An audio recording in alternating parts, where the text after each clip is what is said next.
Hello everyone, so after so many of you asked me to do a Draw My Life video, I decided to pop out and buy a whiteboard and give it my best shot. So it all started on the 28th of March 1992 when I was born, yay! Apparently I was quite a small baby and I weighed 6 pounds something. My mum probably said ouch and my dad probably said oh my god.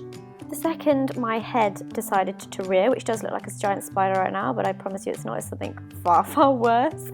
The second my head popped out, before the rest of my body had even made an appearance, I opened my eyes and I blinked at my dad, and it really scared him. 18 months later, my brother Joseph was born, and my dad actually refused to be down the head end for that one because of my creepy introduction. As you can see, I had crazy curly hair.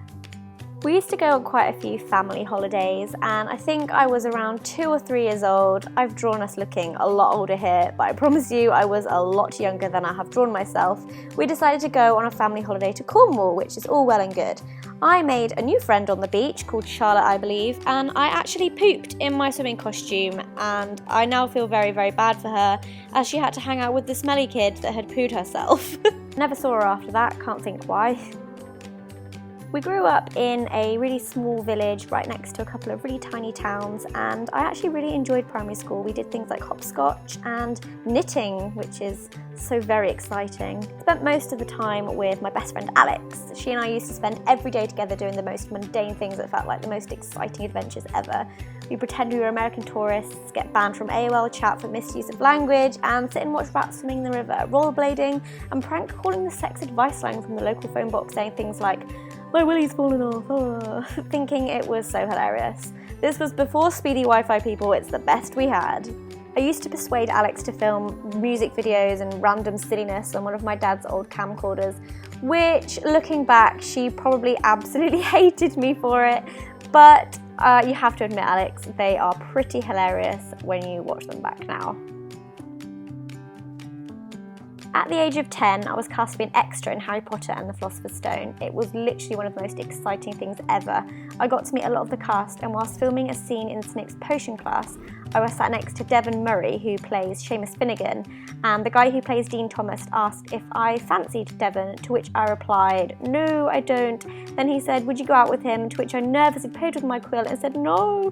He then turned to Devon and said, "It's a hard life, Seamus. I kind of wanted to die." Secondary school came around and it was quite a shock to the system, like a small fish in a huge pond, but I did make lots of new friends and even had a few boyfriends, and actually looking back I really did enjoy school life, even though sometimes myself and my friends would skip lessons and hang out in the loos. This is naughty, unhygienic and unproductive. It does not make you cool, do not do it. After school is where things got a lot more tricky. A lot of my friends disappeared off to uni and I was left wondering what on earth I was going to do with my life. I'd done art, photography and textiles for A-level and passed with high A grades, but I just didn't know what I wanted to do. I felt quite lost, and my anxiety also meant that I couldn't join in with things like clubs and pubs, so I became quite alienated. I started working in various different jobs, one involving interior design and another involving a retail store, and although I learnt many things, I knew that none of the jobs I did were fulfilling or what I really wanted to do, and they also didn't really make me that happy, and by this point my anxiety made things like working a lot more difficult for me. In order to distract myself from all things poopy and life related, I decided to set up a blog called Zoella, which then also led me onto YouTube and doing a few videos every now and then. In 2010, after I'd been blogging for a short while, a girl called Louise emailed me asking if she could send me a card because she enjoyed reading my blog so much, which made me so super happy. And I replied, obviously, I would really like you to send me a card.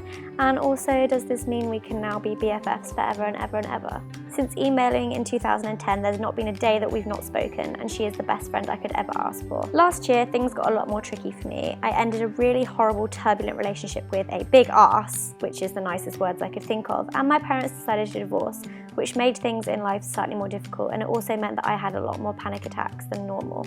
I soon decided that enough was enough, and I wanted to come out of my shell and do more by saying yes to more things, which also meant that I spent a lot more time on YouTube, which also led me to meeting some amazing people through doing this. I'm so glad that I stepped out of my comfort zone and did things that I found extremely difficult at the time that led me to doing all these things and meeting all these amazing new friends. More recently, I stepped on a dodgy, not looking plane for the first time in 7 years, and got to meet lots of you in Florida. This was a huge deal for me, and I spent the week with friends new and old and had so much fun. I apologise, Tyler and Joey, you look really kind of odd there on the end.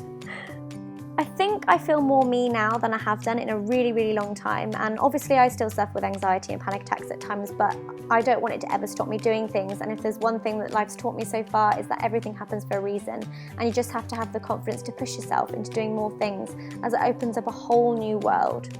I cannot believe I am nearing 1 million subscribers. I still log onto YouTube and think, is this real life? I love and appreciate all of you guys. Thank you all so much for watching my videos. I hope that you continue to enjoy them as much as I enjoy making them. So there you go, guys, that is my life. It's not all that interesting, but I hope you enjoyed it anyway. Thank you so much for watching. It really does mean the world to me. If you did enjoy it, please give it a crazy, scary, weird thumbs up. I cannot draw thumbs, apparently. And I love you all lots, and I'll see you soon.